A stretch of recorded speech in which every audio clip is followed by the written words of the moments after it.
What's up guys, Ronnie here and welcome, and I'm excited to announce to you guys there is a new shell for Rahu, and this shell is super good on the Rahu. It's the Doomcrow, exactly.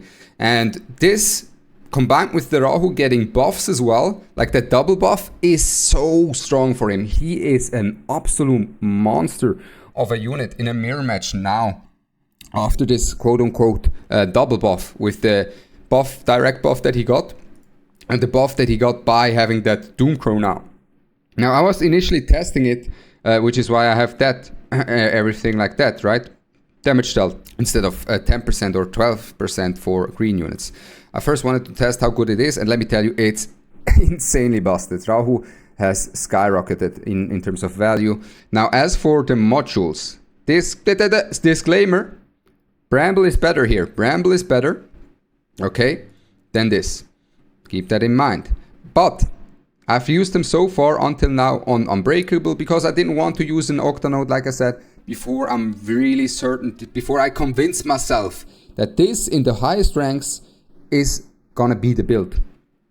And I've played enough Rahu now to tell you guys this is the build. This is the build, this is super good on him. So I'm gonna use an Octanode that I got for the top 10 finish last season in RTA to put this in here and get a Bramble. I also have better Bramble pieces. That's it. I also wanted to show you guys this right here before I did the change, because this shows that you can already use him without the Bramble. You can already use him without the Bramble, but of course having that Bramble would be even better. So in terms of the other stuff, Bloodbath is required. Keep that in mind. And I think Fury Edge is just better. Fury Edge allows for one thing specifically that is very good for him. That is, you have that 12% crit rate, as you can see. I have 18% crit rate here. Now, unfortunately, he's quite low on crit rate. I would want to get more on crit rate, but look at this. This allows me to go 0 crit rate right side pieces and got extremely high crit rate overall. Extremely high. 82% is pretty solid. That's basically 100% against a Tiamat. And for the thresholds, I'd say you want around 80 plus. I mean 90% crit rate I think feels good. You want around 200 speed. I would prefer to be at least 205. Don't have the gear quite yet. And defense just as much as you can get. But I think the crit rate and the speed is what you want to first look at, and the rest you get as much as possible. So crit rate around 80 to 90 is also good. I mean, if you can get higher, of course. But of course, you're not going to run a crit damage piece here, a crit rate piece here, and around 200 speed here, if possible, even 210. Right? That's the goal, around 210 plus, like 210. Because sure, he doesn't need to take turns that much, but the earlier you get that defense bonus out on him, the better, because it allows for less counterplay. It allows for less control against the Rahu.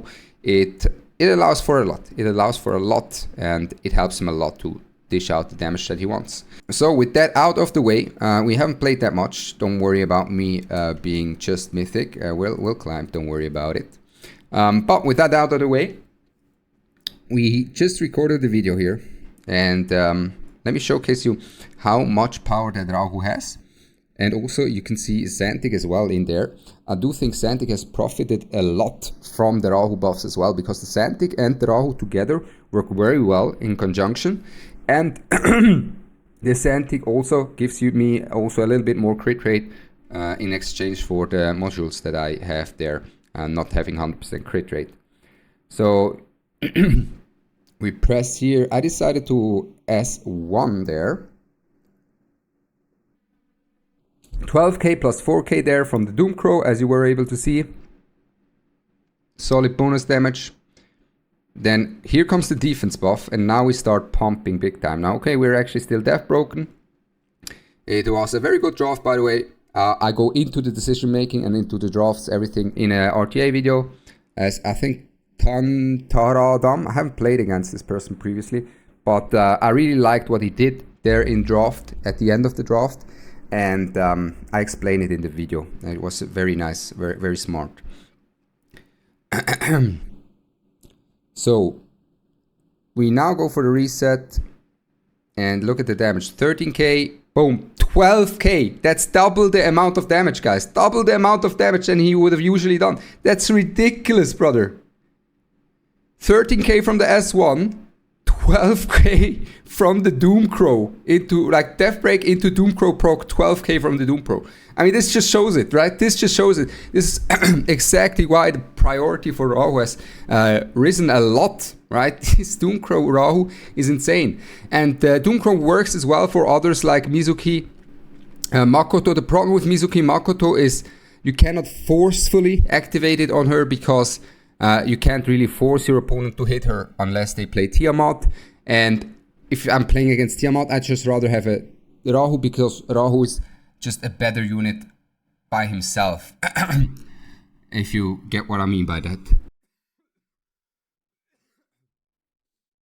But Mizuki Makoto would work. I've seen my good old friend Rob test it on his Holden to be paired with the Lily, but he swapped it. Oh my god, look, 15k from the Doomcrow. 15k bonus damage from the Doomcrow. 14k? Another 7k from the Doomcrow. It's absolutely insane. It's absolutely insane. And the reason why you saw there 14k, by the way, from the Rahu S1, and then 7k from the Doomcrow, and before you saw the Doomcrow deal basically as much as the S1, is because I think Bloodbath procced here, right? Bloodbath, the initial hit from Rahu, most of it didn't block the Bloodbath, whereas the Doomcrow bonus damage all went into the Bloodbath, so it was all reused and it still did over 7k. But yeah, it's insane. It's super unethical. There you go. Another like 9k bonus damage from that, right? It's so strong. It's so strong. Do we see? Yeah, it is on Bloodbath. And there we go. Zack, another 8k bonus damage. Like, he just pumps like a madman with it. He just pumps like an absolute madman. I recommend everyone there is to just pump your Rahu up with the Doomcrow. You will not regret it. And he's going to hit like a truck. Of course, that bonus crit damage and this and everything helped a lot as well for my Rahu to be pumping.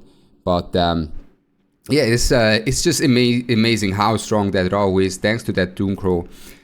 It's incredible. It's absolutely incredible.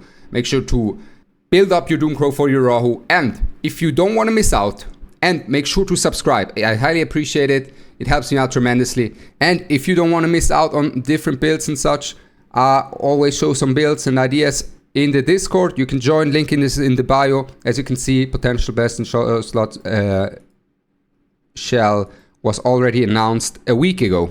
But of course, I wanted to get more testing in. And you can ask questions there. Have a good time. Join the Discord, link in the bio. Make sure to subscribe. I'm Ronnie. I wish you all a blessed and wonderful day.